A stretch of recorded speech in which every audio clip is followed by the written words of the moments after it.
وہ cadet colleges ہیں ان کی دنیا ہی اور ہے، امریکن سکول ہے اس کی دنیا ہی اور ہے، HSN ہے اس کی دنیا ہی اور ہے، نصاب کچھ، حساب کچھ، استاد کچھ، چلے وہ ایک قوم بنا رہے ہیں. یار کوئی شے ہی نہیں آپ کی ٹھکانے پہ. کیا لانگ مارچ آپ کو کامیاب ہوتا نظر آ رہا ہے پرامن طریقے سے؟ کیونکہ اس دفعہ خان صاحب تو کہہ چکے ہیں کہ پہلے کی طرح کی تیاری نہیں ہے، ہم اس مرتبہ پوری تیاری کے ساتھ آئیں گے. آگے سے رانا ثناء اللہ صاحب جو ہیں وہ لگاتار دھمکیوں پر دھمکیاں دے رہے ہیں، تو پریکٹیکلی حل کیا آپ کو نظر آ رہا ہے؟ دیکھیں بات سنیں، میں آپ مجھ سے پتہ نہیں کیا سننا چاہتے ہیں. پہلی بات یہ ہے مجھے بتائیں کہ رانا ثناء اللہ اس صورتحال میں وہ کیا کرے گا؟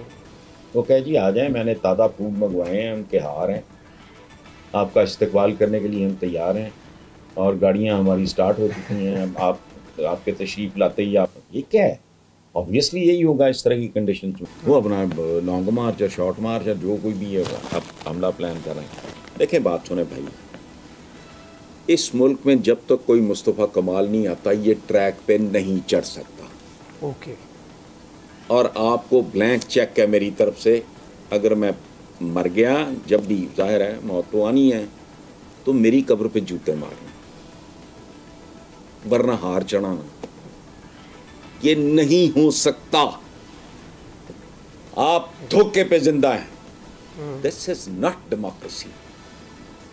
یہ بکواس ہے. مخصوص لوگ کیا ڈیموکریسی لگائی ہے، جھوٹ ہے. سیدھا کرو اس ملک کو کسی بھی قیمت پہ. کیسے ڈیموکریسی کیسی عجیب بات ہے. آزادی، وہ تمہارا فیوریٹ کھیل کون سا ہے؟ کرکٹ، گورے کا. ڈیموکریسی کہاں سے آئی؟ گورے سے. دیکھے کون گیا؟ گورا. کوئی کچھ تو یار بندہ وہ شکل کی بات کرتا ہے. اس نظام میں ان لوگوں کے ہاتھوں آپ کی اشرافیہ بنیادی طور پہ بہت بھیانک لوگ ہیں.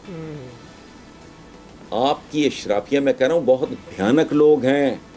یہ وہ ہیں جنہوں نے سیکنڈ ورلڈ وار میں انگریزوں کے لیے مخبری بھی کی، ان کو مین پاور بھی دی، ان کو ہیلپ آؤٹ بھی کیا. یہ ان کی اولادیں ہیں جو آج آپ کی اشرافی ہیں. باقی آپ نے اور کوئی اور طرح کے لفنگے تلنگے پیدا ضرور کیے ہیں نئے، لیکن بیسیکلی جو نسل در نسل لگے آ رہے ہیں، ایک کا بیٹا ہے، ایک کی بیٹی ہے، ایک کی نواسی ہے، ایک کا یہ کیا ہے؟ اس میں رہتے ہوئے یعنی اصل بات نہیں کرنی. ایک بات سنیں، زرافے تھے، بڑی اونچی دیواریں بنائیں، یہ وہ روز نکل جاتے تھے. وہ دیوار اور اونچی، پھر نکل گئے اگلے روز، پھر گھیر کے لائے، پھر دیوار اور اونچی. انہوں نے کسی سیانے کو بلایا کہ ہم تو پاگل ہو گیا. اس نے آ کے جگہ دیکھی، اس نے کہا الو کے پٹھو، دروازہ تو ہے نہیں، تم دیوار اٹھائے جا رہے ہو، تو زرافے تو نکلیں گے، اور دروازہ لگا لو بجائے اس کے کہ ہر دفعہ تم دیوار اونچی کر دیتے ہو. تو اس طرح کا چکر ہے. تضادات کا مرا ہوا ملک ہے، بھیانک ترین تضادات کا مرا ہوا ملک. اسے کہتے ہیں یگان کہتے ہیں. دیکھیں بات سن، مدرسے سے شروع کریں، ایک قوم بنانا. مجھے کو بنا کے دکھائے اس کو، قطن نہیں. دیکھو کئی قسم کے مدرسے ہیں، میں مسالک کے حوالے سے بات کر رہا ہوں. یعنی ان مدرسوں کے جو طلباء ہیں، جو بچے ہیں آج وہاں کمپلیٹلی برین واش، کل وہ نہیں اکٹھے ہو سکتے. اچھا، ایک طرف آپ کا وہ کیڈٹ کالجز ہیں، ان کی دنیا ہی اور ہے، امریکن سکول ہے اس کی دنیا ہی اور ہے، HSN ہے اس کی دنیا ہی اور ہے. نصاب کچھ، حساب کچھ، استاد کچھ، چلے وہ ایک قوم بنا رہے ہیں. یار کوئی شے ہی نہیں آپ کی ٹھکانے پہ.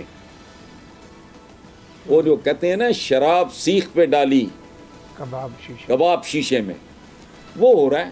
اس سے نجات حاصل کر لو تو شاید کوئی صورت نکل ہے. بڑے بڑے چول ملک کھڑے ہو جاتے ہیں.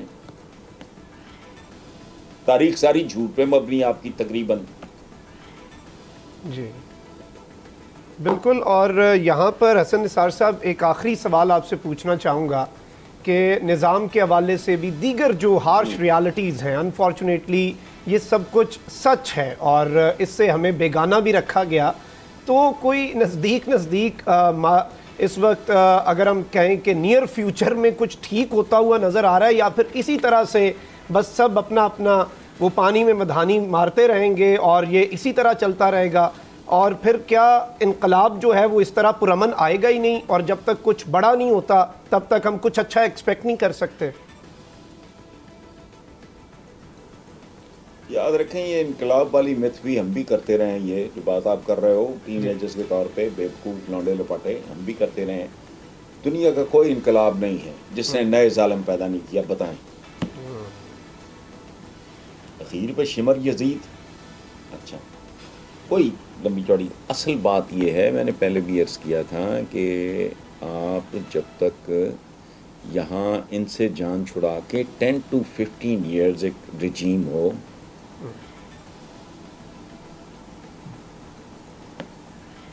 جو پھر جسے کہتے ہیں نا، وہ ہماری ایک بچی اے سی تھی یا ڈی سی تھی، پتہ نہیں کیا، پچھلے دنوں سیلاب میں وہ ڈنڈا پکڑ کے نکلی باہر۔ بالکل، یعنی لوگوں کی زندگیاں بنانے کے لیے، بچانے کے لیے ان پہ ڈنڈا استعمال کرنا پڑتا ہے۔ exactly. ہمارے بزرگوں کا صدیوں سے محاورہ ہے، ڈنڈا پیر ہے بگڑیا تگڑیا دا۔ جب کوئی چیز ٹیڑھی ہو جاتی ہے اس کو سیدھا کرنے کے لیے ڈنٹ کیسے نکالتے ہیں؟ تو یہ ملک سارا ڈینٹوں بالکل ہی ڈینٹ در ڈینٹ ہیں، اس میں ڈینٹ نکالنے ہیں تو کیسے نکلتے ہیں؟ 10-12 سال ایک نئی جنریشن جب تک نہیں آ جاتی، جو آج پرائمری کے لگ پہ گئے، ان کو کوالٹی دو اور 15 سال کا میپ اناؤنس کر دو، okay. لیکن یہ ہونا نہیں۔ میں تو یوٹوپین ایک رومانٹک آدمی ہوں، بالکل، میں تو کتابیں پڑھنے والا، میں تو نہ میں سوشلائز کرتا ہوں، نہ میں لوگوں سے ملتا ہوں، میں تو اپنے حجرے میں مزے سے بیٹھا ہوں۔ تو میں تو ایک چیز ہے، وہ ایک ڈریم تھا جو میں نے، یوٹوپین سی ایک بات تھی، میں نے آپ کے ساتھ شیئر کر دی ہے۔ اس کے بغیر کو کر لے اگر ہوتا ہے۔